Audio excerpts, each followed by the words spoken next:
Yes, RTR Malagasy. SRBH on the beat. Aza mivolagna Aza misarasarasara olo velany Heba! Aza mivolagna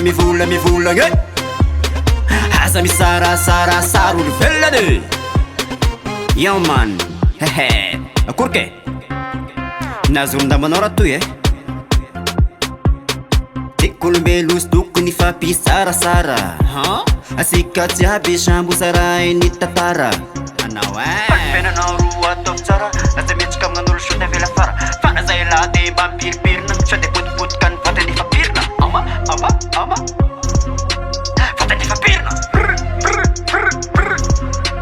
Vatany efa pirina Aza mivolagna Aza misarasarasara olo velany Aza mivolagna Aza misarasarasara olo velany Yake, anao ndraiky mahita volagna alohan'ny biby Tandray moa Yaman Ameko anao ny afatra Satria anao tsy mahay miaigny Ewa Yaman Zay hitanao io koa ne Tsy miasa loha raha maro Ke anao ndraiky karaha kabaro Ke anao misikisiko Velotegna anao ataovy tsara Aza mivolagna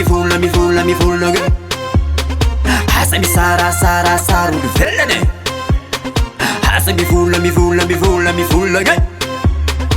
Aza misarasarasara olo velany Sola fa SRBH on the koragny beat. Toe-tsaignanao ataovy tsara Olo jiaby samy miaigna amin'ny antsarany Yake, omeko anao ny afatra Agny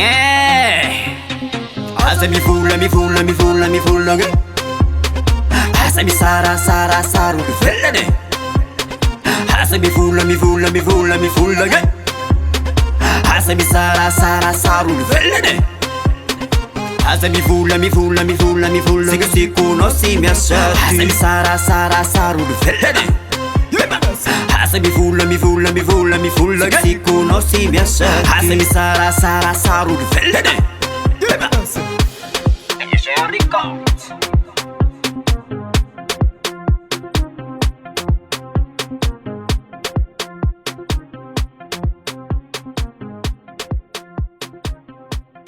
Why didn't you pay for this beat though?